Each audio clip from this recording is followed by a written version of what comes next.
छठाध्याय। ब्रह्मा जी द्वारा शिव तत्व का वर्णन। ब्रह्मा जी ने कहा, हे नारद, तुम सदैव जगत के उपकार में लगे रहते हो। तुमने जगत के लोगों के हित के लिए बहुत उत्तम बात पूछी है, जिसके सुनने से मनुष्य के सब जन्मों के पापों का नाश हो जाता है। उस परम ब्रह्मा शिव तत्व का वर्णन मैं तुम्हारे लिए कर रहा हूँ। शिव तत्व का स्वरूप बहुत सुंदर और अद्भुत है।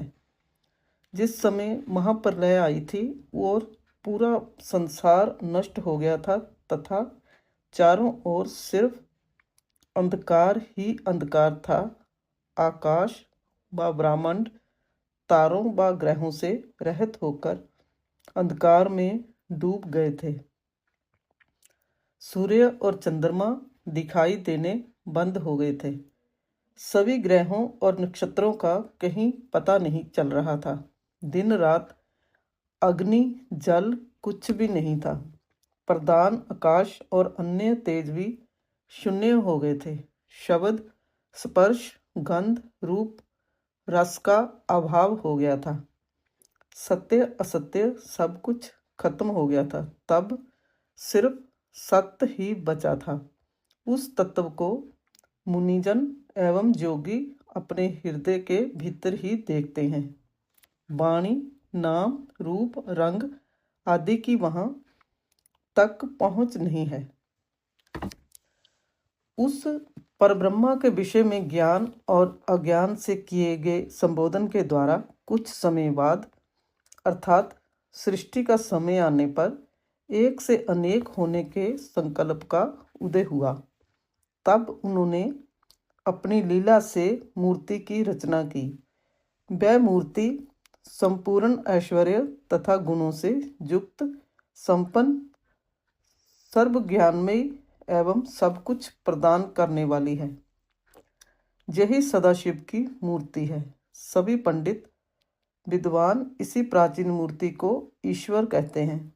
उसने अपने शरीर से स्वश शरीर वाली एवं सब रूपभूता शक्ति की रचना की।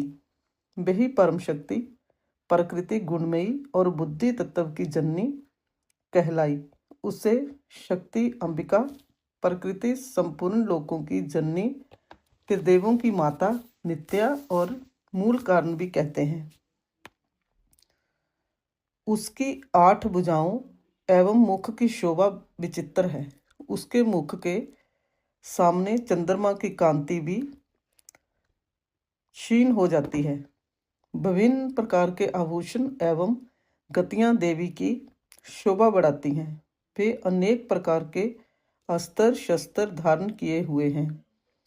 सदाशिव को ही सब मनुष्य परम पुरुष ईश्वर शिव शंभु और महेश्वर कहकर पुकारते हैं। उनके मस्तक पर गंगा, भाल में चंद्रमा और मुख में 3 नेत्र शोभा पाते हैं। उनके 5 मुख हैं तथा 10 भुजाओं के स्वामी एवं त्रिशूलधारी हैं।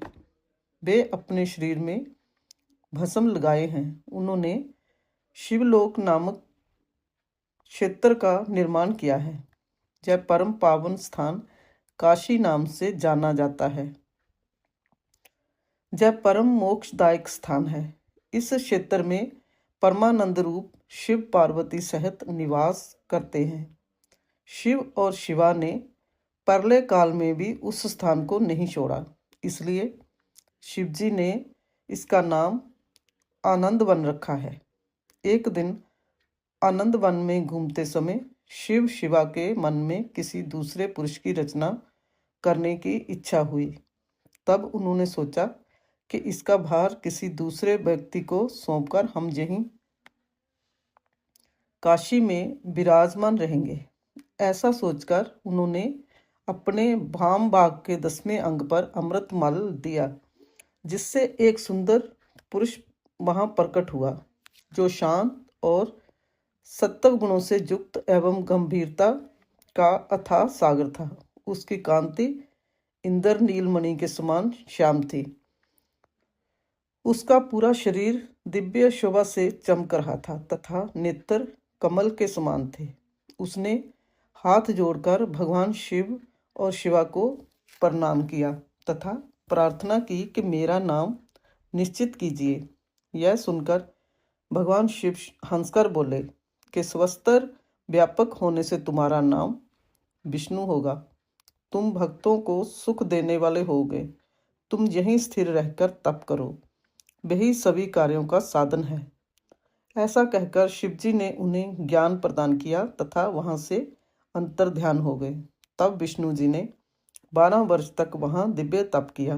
तपस्या के कारण उनके शरीर से अनेक जलधाराएं निकलने लगीं। उस जलधारा से सारा सूना आकाश व्याप्त हो गया। वह ब्रह्मरूप जल अपने स्पर्श मात्र से पापों का नाश करने वाला था। उस जल में भगवान विष्णु ने स्वयं शयन किया। नार अर्थात जल में निवास करने के कारण ही वे नारायण कहलाए। तभी से उन महात्मा से सब तत्वों की उत्पत्ति हुई। पहले प्रकृति से महान और उससे 3 गुण उत्पन्न हुए तथा उनसे अहंकार उत्पन्न हुआ। उससे शब्द, स्पर्श, रूप, रस और गंध एवं 5 भूत प्रकट हुए। उनसे ज्ञानेंद्रियां एवं कर्मेंद्रियां बनी। उस समय एकाकार 24 तत्व प्रकृति ने प्रकट हुए एवं उनको ग्रहण करके परम पुरुष नारायण भगवान शिव जी की इच्छा से जल में सो गए।